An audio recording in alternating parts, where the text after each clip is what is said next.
So if you're thinking of moving to Pittsburgh, here are a few things you should know.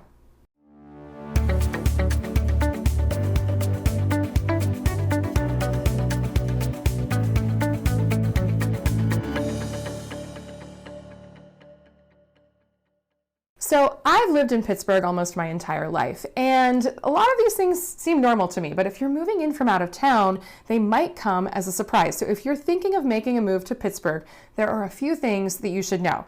The first thing we need to talk about is driving. So unfortunately, driving is not easy here. We are a city made up of 3 rivers, huge mountains, lots of tunnels and steep hills. We have cobblestone roads. We have really steep streets. In fact, Canton Avenue in our Beachview neighborhood is the steepest street in the US.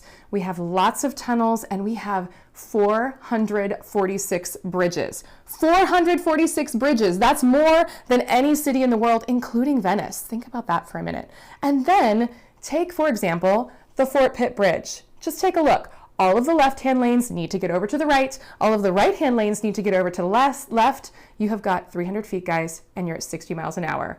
Good luck. So even with the best GPS system, we don't have a grid that most cities would normally have because of all of the rivers and bridges and interesting geography. So it can really leave you and your GPS kind of scratching your head.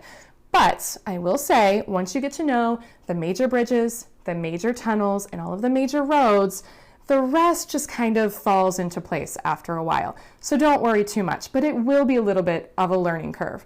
So the second thing that we need to talk about is our weather. I hear people all the time say, oh, but Shelley, I want to live in a place that has all 4 seasons because it would just be so beautiful to experience all 4 seasons. Yes, that's true. And in Pittsburgh, you can experience the gloriousness of all 4 seasons in one day. It's not rare, it's not uncommon, I should say, to wake up on a fall morning and have rain, then have the temperature skyrocket to the mid-70s where it feels like summer, and then it drops right off the cliff into snowfall that night. It is definitely a little bit of a wacky weather town, but you know what? We kind of make it work. We are known for having harsh winters, but quite frankly, lately our winters haven't been harsh at all. In fact, we hit a record, I think 73 degrees before Christmas in 2019. So we haven't really been having the harsh winters that we always did. So I guess my advice to you would be dress in layers and always carry an umbrella just in case.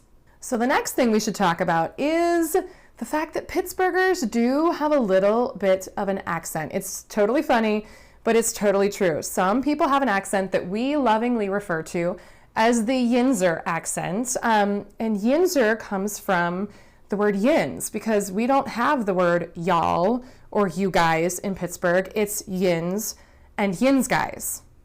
So how would a Pittsburgher say soda? Soda? It's not soda. It would definitely be pop. The Steelers? Stillers.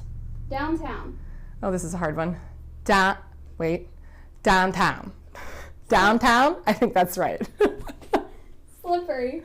It's not slippery. That's too many syllables. It's just slippy. Thorn bushes? Thorn bushes are jagger bushes. House? I can't say this one. House. House. Nosy neighbor? Nosy neighbors. Those are NEBBY neighbors, not nosy. Wash? Wash. Clean up your room? Oh my gosh, this brings back memories of my mother yelling at my sister, Amy, you need to red up your room. It's a pigsty. Oh my gosh. Yeah, there's definitely an accent. We forgot. Don't forget about enact. Enact, Pittsburghers use to wrap up most of their sentences. It's like, yin's going to the game, enact? Did you go to the Giant Eagle, enact? There's an accent for sure. The next thing that you really need to know probably goes without saying. We are a die-hard sports town. We love our sports teams, the Steelers, the Penguins, the Pirates, we love them all. And if you are a sports fanatic, you're more than welcome here. And you have to be a sports fan to live in Pittsburgh, but if you are not a sports fan, you should probably at least consider pretending to be one just to be safe.